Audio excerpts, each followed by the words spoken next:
आज की इस विस्तृत वीडियो में हम वोडाफोन आइडिया लिमिटेड की Q2 FY26 कॉल का पूरा विश्लेषण समझेंगे। यह तिमाही कंपनी के लिए कई महत्वपूर्ण मोड़ों से भरी रही, चाहे वह ARPU में सुधार हो, 4G सब्सक्राइबर एडिशंस हों, कॉस्ट ऑप्टिमाइजेशन हो या फिर फंडरेजिंग और नेटवर्क एक्सपेंशन पर स्पष्ट अपडेट। इस तिमाही में कंपनी ने अपनी ऑपरेशनल रिकवरी को जारी रखते हुए कई की परफॉर्मेंस इंडिकेटर्स में सकारात्मक सुधार दिखाया है।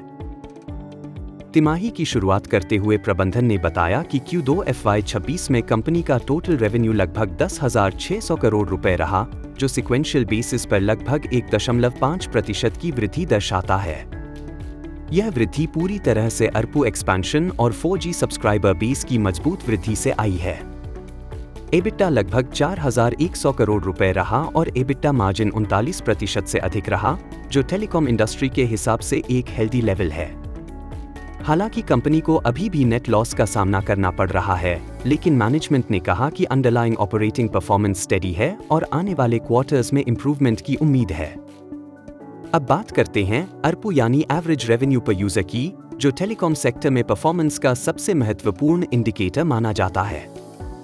इस तिमाही में वोडाफोन आइडिया का ARPU बढ़कर 156 रुपए तक पहुंच गया, जो पिछले वर्ष की तुलना में स्पष्ट सुधार है।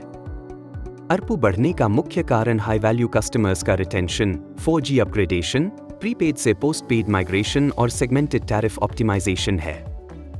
मैनेजमेंट का कहना है कि ARPU का यह ऊपर की ओर मोमेंटम आगे भी जारी रहेगा, खासकर टैरिफ हाइक्स की संभावना को देखते हुए। एक और महत्वपूर्ण सकारात्मक पहलू सब्सक्राइबर मिक्स में सुधार है।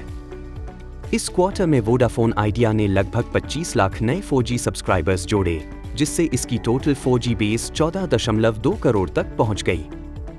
यह लगातार दूसरी तिमाही है जब कंपनी ने नेट 4G एडिशंस में मजबूत ट्रैक्शन दिखाया है।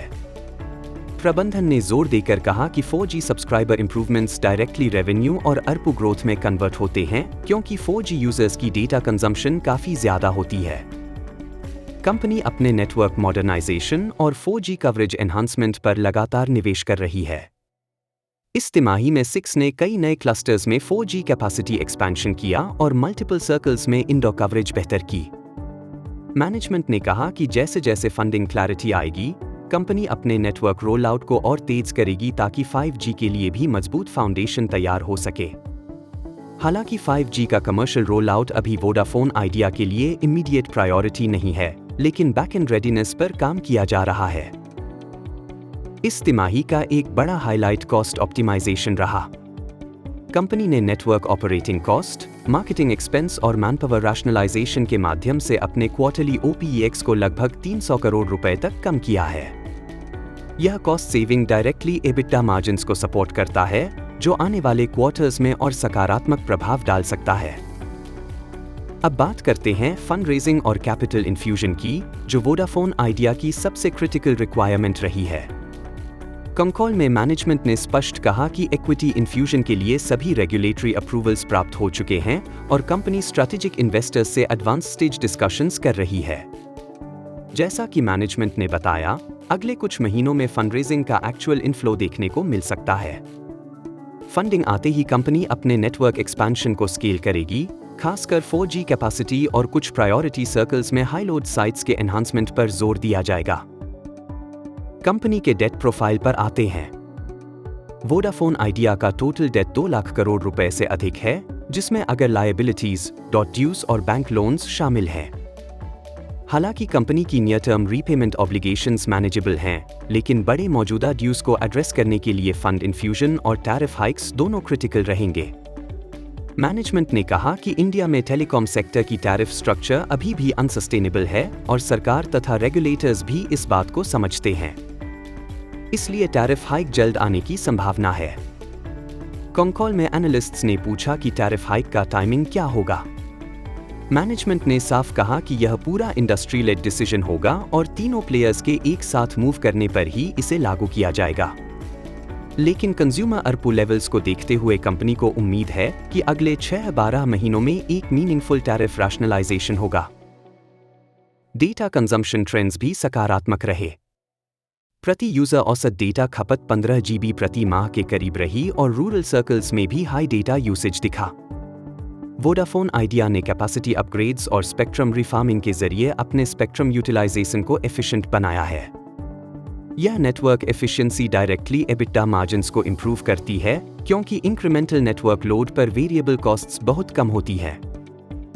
मैनेजमेंट ने भविष्य की रणनीति पर भी स्पष्ट रोड मैप दिया। कंपनी का फोकस 3 पिलर्स पर रहेगा। पहला, high value 4G subscriber growth, दूसरा, नेटवर्क कैपेसिटी स्ट्रेंथनिंग और तीसरा, strong cost control to improve EBITDA. जैसे ही फंडिंग क्लैरिटी आती है, वोडाफोन आइडिया अपने टॉप 16 प्रायोरिटी सर्कल्स में अग्रेसिव कैपेसिटी एडिशन शुरू करेगी क्योंकि इन सर्कल्स से उसका 98% रेवेन्यू आता है। कुल मिलाकर वोडाफोन आइडिया की Q2 FY26 कॉल यह संकेत देती है कि कंपनी धीरे धीरे ऑपरेशनल स्टेबिलिटी की तरफ बढ़ रही है। ARPU बढ़ रहा है, 4G एडिशन स्ट्रॉन्ग हैं, कॉस्ट सेविंग्स विजिबल हैं और फंडिंग डिस्कशंस एडवांस स्टेज में हैं। हालांकि चैलेंजेस अभी भी बड़े हैं, जैसे high debt burden, limited capex capability और कॉम्पिटिटिव प्रेशर, लेकिन कंपनी का मैनेजमेंट अपने टर्न अराउंड रोड मैप को लेकर कॉन्फिडेंट है।